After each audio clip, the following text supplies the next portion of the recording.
Okay. I want to welcome everybody to the second symposium series from the Net Zero Committee from the UK Catalyst Lab. The series was created by the Net Zero Committee as a way of bridging the barriers that exist between the different types of catalysis that are going to obviously find applications in any sort of carbon future. So this includes everything from CO2 fixation to lignin reprocessing and plastic degradation, as the subjects of the first two webinars have been. And so we're really trying to create, not only within the UK, but actually internationally, as the speakers are today, in international conversations between different research groups, so in biocatalysis and heterogeneous and homogeneous catalysis. And today we're very fortunate to have several speakers on hand who are experts in catalytic approaches towards lignin degradation and upcycling. I'm going to keep the introductions short for the speakers so the science can speak for itself. First we'll have Jeremy Luterbacher, sorry if I twisted your name, but from EPFL, who is working on, I believe, both homogeneous and heterogeneous catalysis for lignin, and I look forward to the talk. All right, thanks, Bruce. So I'm happy to be able to tell you a little bit about our work on lignin catalysis, though I'll touch on biomass catalysis more generally, and specifically our interest in, as my title indicates, kind of engineering both the catalyst and the substrate. So I imagine if many of the attendees here work on catalysis, they spend a lot of time thinking about the catalyst and the active site. And that's important, but as it turns out in biomass conversion and lignin conversion in particular, what happens to the substrate before it ever reaches the active site can be equally important, if not more important, in controlling what happens during the entire process. And so we've spent a lot of time looking at that and trying to control what happens to lignin before it ever reaches a catalyst, notably through chemical functionalization. And I'll tell you a little bit about that today. We got interested in this idea of controlling lignin and functionalizing the rest of biomass when we started looking at biomass deconstruction or depolymerization. So essentially, chemically, if you start out with a piece of wood or grass, it's mostly composed of these three biopolymers. You have cellulose, which is a crystalline polymer of glucose, hemicellulose, which is a heteropolymer, also a polysaccharide, mostly xylose, but there's also a couple of other things. And finally, lignin, which is this polyaromatic structure. It often has a bad reputation. It's somewhat simpler than people think. It's now largely thought to be linear, and it always has the same general repeating unit. It's always a phenyl and then a propane linkage. So phenyl, 3 carbons, phenyl, 3 carbons. And if you're trying to break all of these biopolymers apart, and this is what I'm trying to highlight here, you're mainly trying to break CO bonds. So it's hemiacetals in the polysaccharides and it's ether bonds in the lignin, but it's CO bonds. And the difficulty here is actually not really in breaking these bonds. All of these bonds break if you just heat them up in water and you go high enough in temperature. The difficulty is actually that at the conditions that these bonds break, what you're trying to produce will tend to degrade. And I'm going to illustrate this with both the lignin fraction with the beta O4 bond, which is the most prominent bond in lignin, and the polysaccharide fraction. So basically, when lignin has this extremely sensitive moiety, where any condition that's harsh enough to just extract lignin, not even break it apart, is harsh enough to dehydrate this alpha hydroxy group, which is very labile on the benzylic position. You form this unsaturated lignin intermediate, which very quickly will repolymerize with itself, essentially, because you have all these aromatic, electron-rich aromatic groups around, and you'll form this condensed lignin. Now, probably most of you, if you've ever seen lignin, what you've seen is condensed lignin, not the original native lignin in the plant, because any condition that's harsh enough to extract lignin chemically is typically harsh enough to condense it. And when you try to upgrade this lignin, you typically get very low yield. So here I'm writing 8% of aromatic or monoaromatic monomers. That's if you extract a lignin extremely gently. If you get lignin from Sigma, or if you get lignin from a biorefinery or a pulp and paper plant, you'd be lucky to get 1% yield because it's really beat up. So for polysaccharides, it's a similar but not completely identical problem. So you would like to depolymerize cellulose and hemicellulose to form these monosaccharides. Now, the problem is if you try to do this chemically, under most cheap conditions like acidic water, this reaction will be outrun by subsequent degradation reactions for the sugars. So the sugars will similarly dehydrate. You'll form these furanic intermediates. That on its own is okay, but these are very labile molecules and they'll condense through aldol condensation reactions and form essentially junk. They'll repolymerize to what we call humans. That's very difficult to valorize because it's completely carbon-carbon bonded. And I guarantee most of you are familiar with these reactions because if you've ever made caramel at home, these are the reactions that are starting to happen as the caramel is becoming brown, basically. So with this sort of situation, our group got interested in trying to stop these degradation reactions from happening. We turned to chemical functionalization to essentially catch these reactive intermediates before they had a chance to degrade. And we started getting interested in this for lignin. We noticed that there's this nice diol structure on the lignin molecule that we could get to react very favorably with an aldehyde. Under the right conditions, this reaction happens faster than degradation. You can basically trap this diol in a 1,3-dioxane ring or an acetal structure. Once it's trapped, it can no longer dehydrate, and so it can no longer degrade. And so this allows us to extract lignin very efficiently and essentially preserve all of its ether bonds and then upgrade it, usually through hydrogenolysis, but I'll talk about other methods as well, at 45–50% monophenolic yields. Now you might say, oh, 45 to 50%, that's not 100%, but that actually corresponds. So 50% is about theoretical yield for a hardwood. And the reason it's not 100% is because I'm basing this on ether cleavage. So if you remember on my previous slide, I showed the lignin structure, which had some carbon-carbon linkages. And once you include this, theoretical yield is around 50%. So for sugars, we can actually do similar chemistry. You have these unstable monosaccharides, which you can catch because they have diol structures in a similar way. You can get them to react with an aldehyde. You form these funny little tricyclic structures where the hydroxy groups are trapped in the ring and therefore they can no longer dehydrate and degrade. And so we can catch them reversibly and then go back to the sugar. And this is, I don't want to go into too many details. This is now somewhat older research, but I just want to, without showing you a bunch of quantitative data, I want to show you that this works with this nice picture. So here, what I'm showing you is a typical lignin extraction reaction on this picture. So essentially what you do is you take wood, you mix it with some sort of organic solvent, usually polar or protic solvents work well. You add some acid, you cook it for a few hours, maybe around 80 degrees, and what will happen is your solution will turn black. And that's a sign that the lignin has come out of the wood or grasses or whatever, but it's also condensed. Here, what I'm showing you is the exact same reaction. We're doing everything in the same way, except that we're adding formaldehyde, which is the simplest aldehyde. And just from the color you see, we can stop this degradation. Similarly, this is again very simple.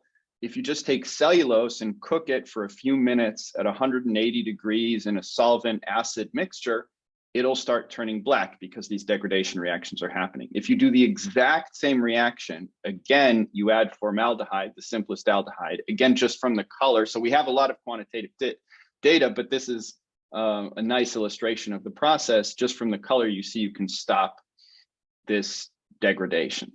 So I've mentioned basically that in the case of the lignin, if we do this extraction and then do a simple hydrogenolysis, we can essentially get theoretical yields. And what this implies is that if I can get good quality lignin out and then get theoretical yield with a simple hydrogenolysis, the question is then how much does how much does catalysis matter?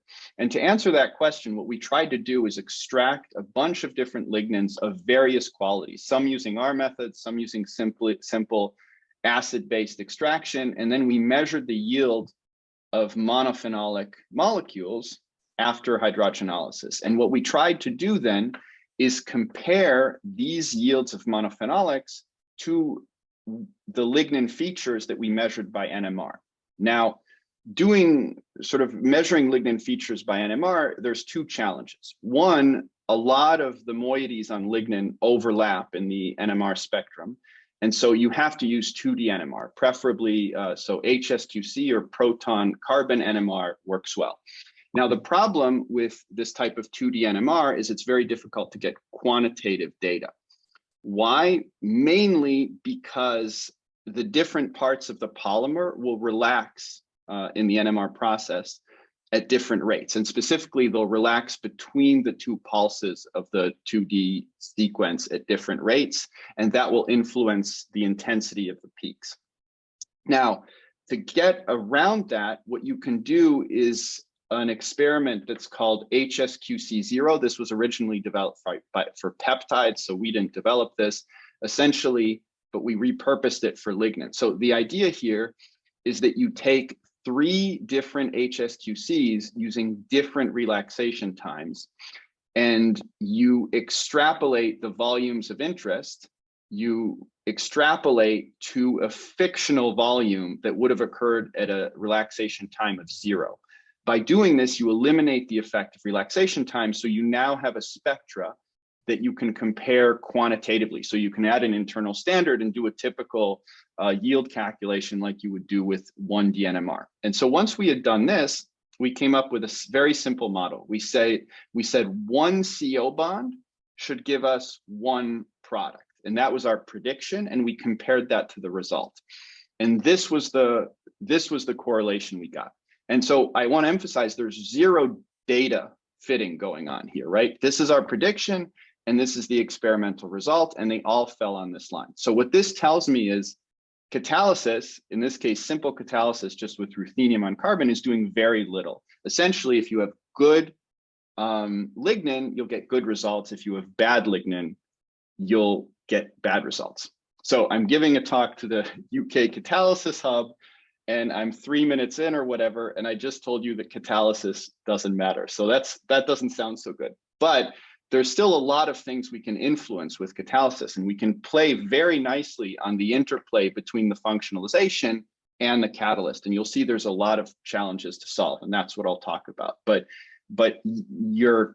if you don't have good lignin, you can kill your yield from the onset. So that's an important challenge to solve up front. Another challenge we had was selectivity. So when we first did this method where we basically extracted lignin, we started with formaldehyde because it was the simplest aldehyde. This would functionalize the lignin backbone. So we would trap these hydroxy groups, but it would also add itself to the formaldehyde would add itself to the ring and form these hydroxy methyl groups. When we did hydrogenalysis on ruthenium on carbon, we got a lot of products, very nice yields, so basically near theoretical, but also a wide variety of products, including these products that had their ring functionalized. And we quickly found that to improve selectivity, well, one thing we could do was switch aldehydes. If you use a linear aldehyde like propionaldehyde, you no longer attack the ring.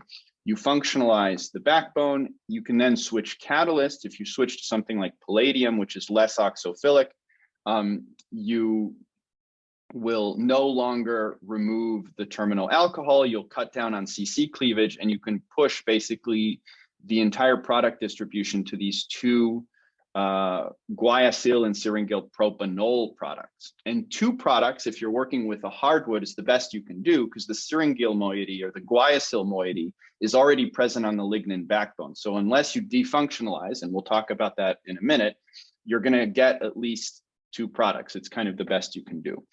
We also got interested in lignin oxidation, and there we kind of wanted, so Shannon will speak a little bit later, and we wanted to replicate some of his work where you first oxidize the lignin and then depolymerize it, but with this functionalized lignin. So here we had to develop a different catalyst, we found that this hydroquinone or DDQ catalyst with a nitric acid co-catalyst could do it very well with air as the oxidation source.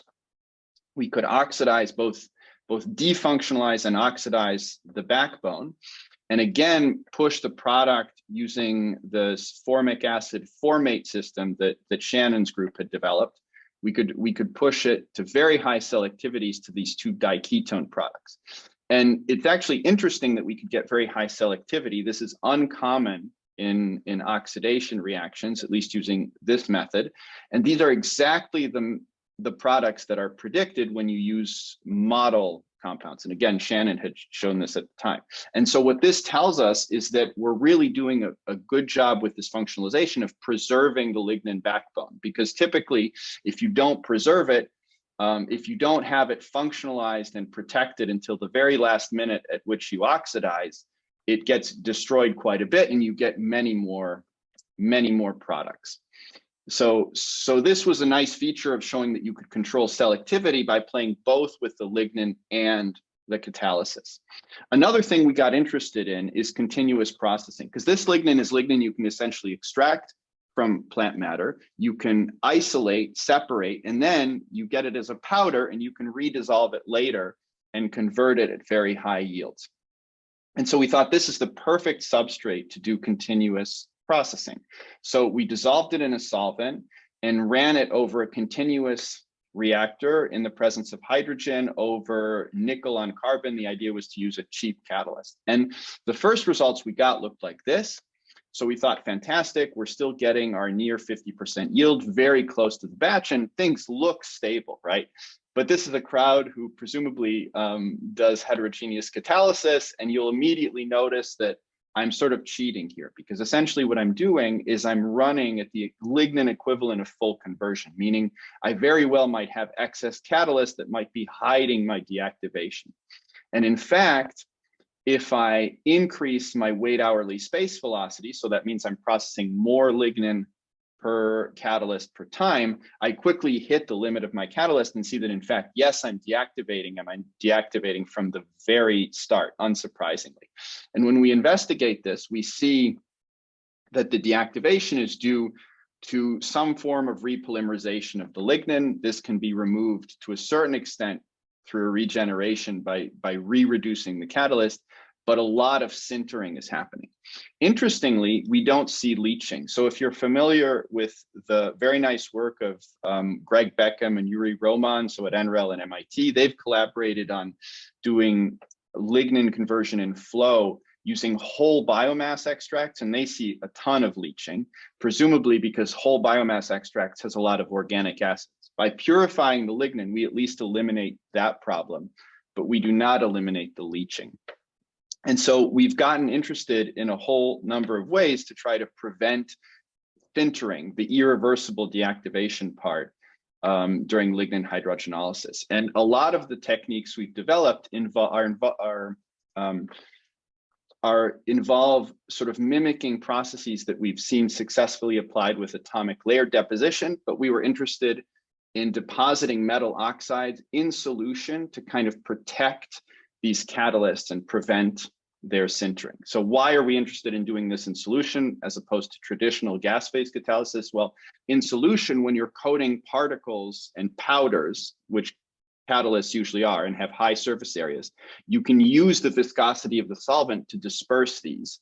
And you don't have to rely on very fancy setups in gas phase atomic layer deposition that involve things like fluidized beds that are very complicated to control, at least to rapidly switch between catalysts. And so our idea, we developed a method in solution that relied on stoichiometric additions of precursors to deposit metal oxides on the surface. So I'll explain. The idea is if you want to deposit metal oxides using very reactive precursors, the idea is let's try to inject the exact amount we need to completely cover a surface. Now, if you exactly inject this stoichiometric amount, in theory, once you've injected it, once you've let it react, the entire precursor will have reacted on the surface. There'll be none left in the bulk to react with a counter reactant when you inject that. Again, if you inject the exact right amount of counter-reactant, that should react with the ligands at the surface. You should get one molecular layer of your metal oxide and nothing will be left when you start the cycle all the way over again. So essentially, we're mimicking the cycle aspect of gas phase atomic layer deposition, but we're using stoichiometry to replace the purge. So in gas phase, they would use excess reactants and then they would do purge cycles, which would be very costly in a solvent. And here we're replacing this with using a stoichiometric amount. Now, this only works if we know precisely what the stoichiometric amount is. And to know this, we developed what is essentially a titration method. So we would put our catalyst in solution. So let's imagine something that has hydroxyl groups on which we're trying to coat trimethyl alumina. We're trying to put aluminum oxide down as a layer, so we're using trimethyl alumina. So what we do is imagine we slowly inject our trimethyl alumina into the solution. As the trimethyl aluminum reacts, it'll liberate methane. So as long as it's reacting with the surface, you should see methane appear. Once it's done reacting, the precursor will just sit in the solution, but it can't react with the surface because it's a self-limiting reaction. So you should see a flat evolution of methane.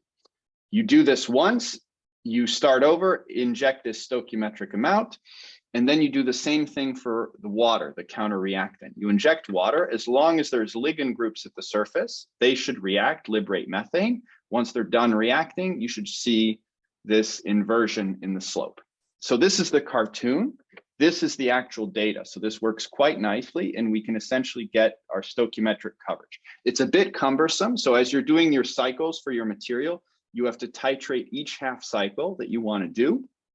But once you've done it once for one material, it stays the same, and then you can just do subsequent injections one after another. You don't need a fancy piece of machinery.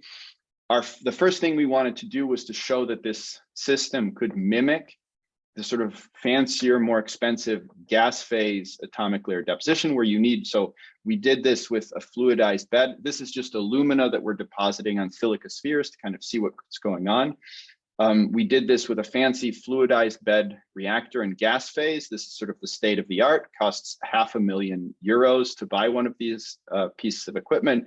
And we see that with our method, we get essentially the same coating quality. What's nice here is it's very easy to scale. You essentially just get a bigger round bottom flask and you can do the same coating for much more material. Whereas here, you essentially have to buy a whole new machine.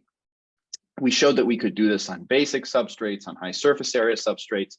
We could do this with unusual precursors, notably those that are not volatile. So here we made aluminum phosphate coatings with phosphoric acid, which you cannot use in gas phase atomic layer deposition because phosphoric acid is non-volatile. We could even do it with dissolved gases. So this is, we make zinc sulfide with H2S dissolved in a solvent. You might think, oh, the coating isn't that great quality, but the zinc sulfide crystallizes at the surface and the same thing happens in gas phase ALD. So coming back to lignin, we can now use this method to try to protect our catalyst and prevent sintering. So if you do a batch reaction where you put nickel on carbon in a reactor and you just treat the lignin with it, you get very nice yields, and you pull out your catalyst afterwards, you see huge growth in particles. You see particles that in some cases are over 50 nanometers, sometimes close to 100 nanometers. And when you try to recycle the catalyst from batch to batch, you see that it deactivates very quickly. If you reduce between cycles, it's a little bit better, but it still deactivates rather quickly. If we coat the catalyst with alumina, we see that we can essentially completely prevent sintering. Now, our only deactivation, which does happen, but is much, much less significant, is now only due to lignin deposition between cycles. So you can see that by engineering both the catalyst and having a well-controlled substrate, we can get very nice results, even for continuous processing.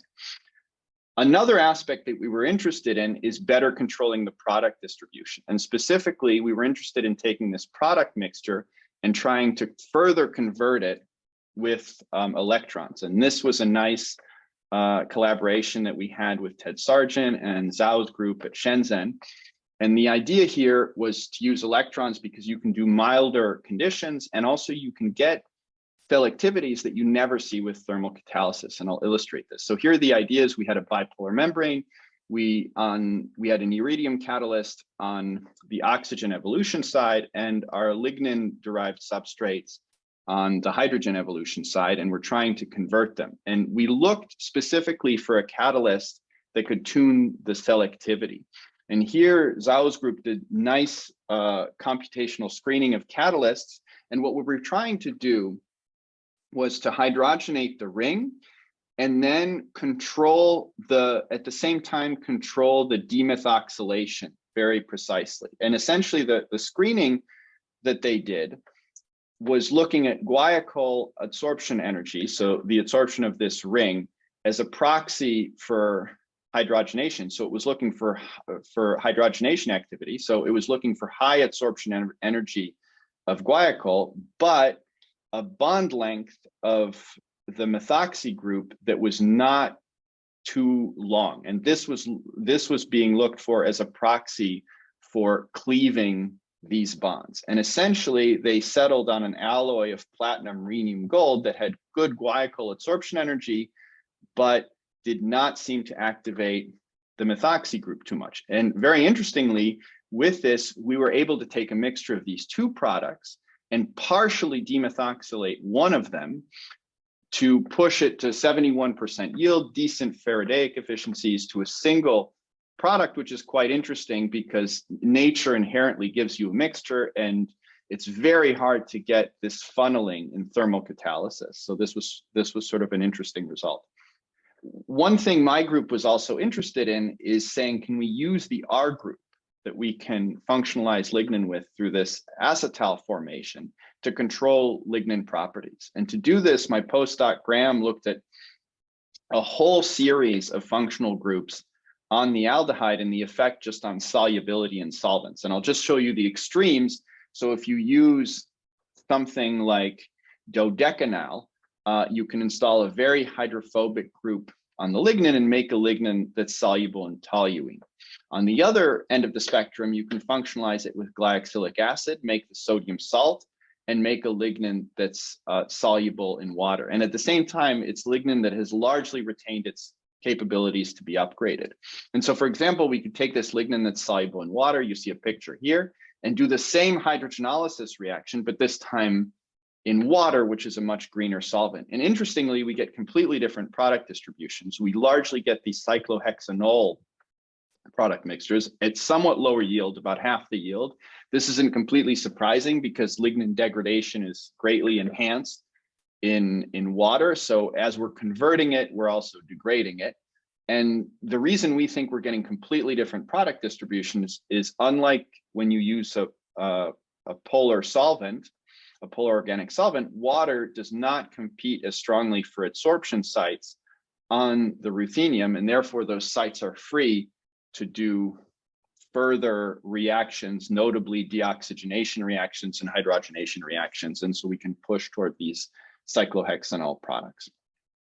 So the point I'm trying to make is that here we offer, what we show is that these engineered lignins can be very interesting in controlling product distribution. And if you combine that with catalysis engineering, there's a lot of things you can do to the lignin. So for the final few minutes of the talk, I'd actually like to show you something, not on lignin, but on the rest of biomass, where basically we've tried to use this functionalization to directly jump to an application. Because this functionalization is so efficient, we asked the question, could we use this to directly make a product? Now in doing so, and this is why I kept it sort of for the last few minutes, we're doing extremely boring catalysis, but that's kind of the point. This is such, so we're just doing mineral acid catalysis to form these acetals. But the point here is to have a simple process, and it's okay if the catalysis is a little bit boring. And specifically, I'm going to show you products that we've derived from this hemicellulose derived molecule. So this is functionalized xylose, essentially, that we can produce directly from the plant. So the simplest molecule we can produce when we're using formaldehyde as an aldehyde is this molecule, which you can produce in one step, over 90% yield from xylan.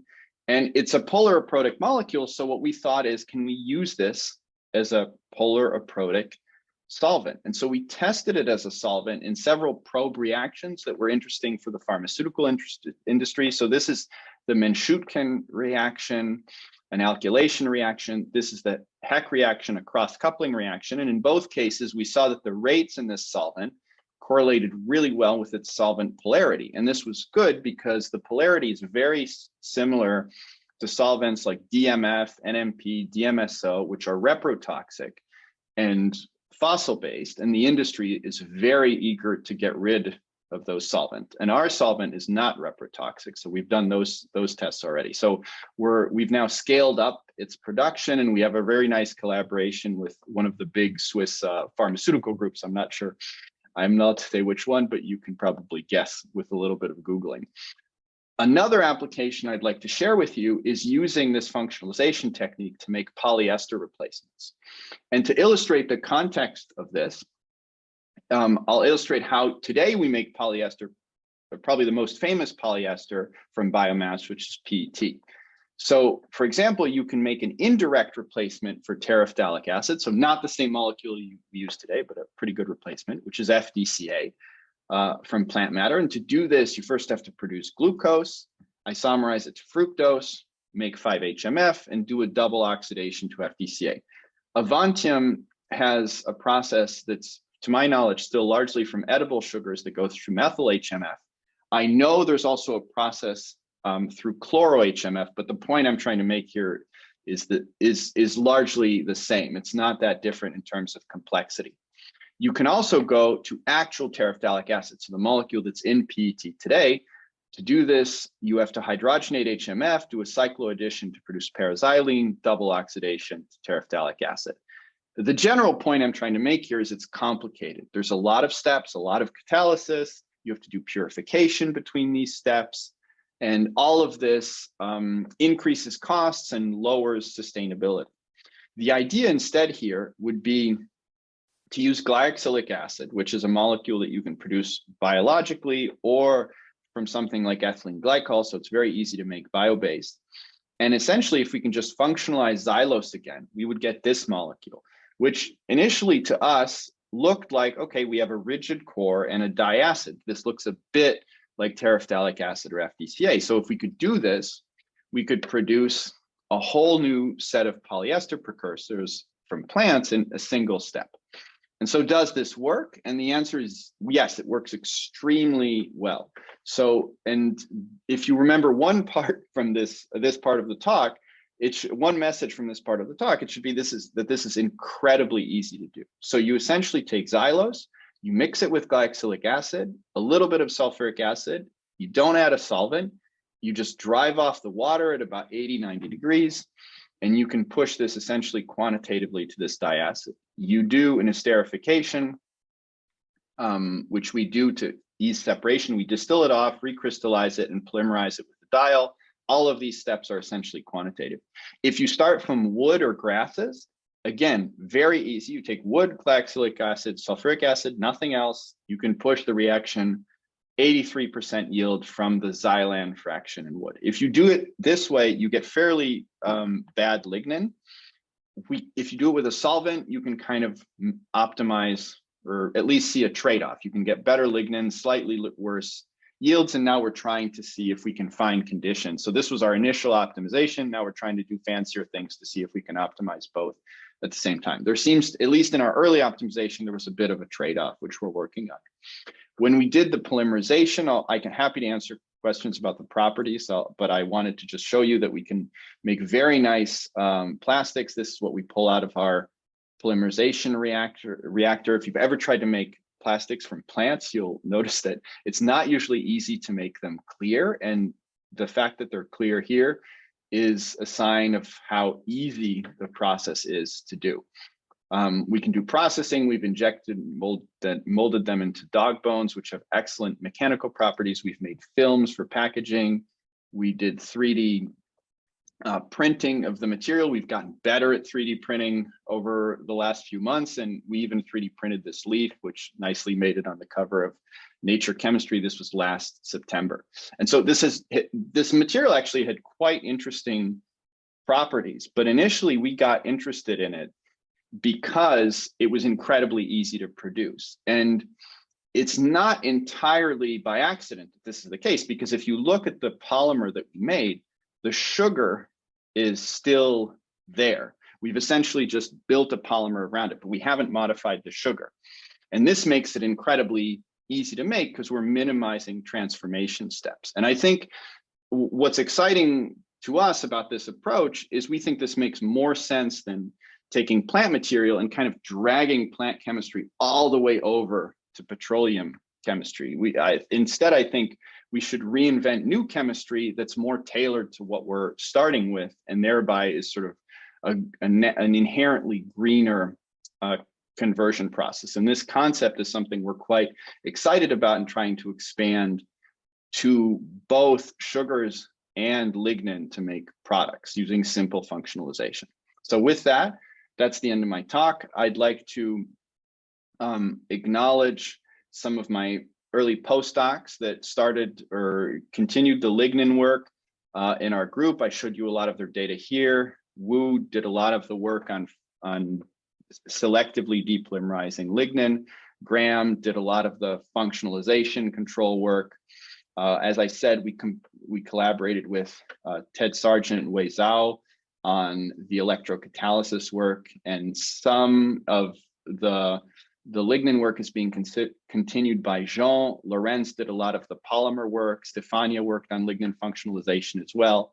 The solvent development work was by Anastasia, and Farzaneh did the catalysis stabilization work for lignin. So with that, that's the end of my talk. I'll just acknowledge the funders real quick. So also, since a lot of people are attending, I have an ERC project that's ending, but we just got a new one to work on this product design. And so I'm actively looking for students and postdocs to join us. So if you're interested, please shoot me an email.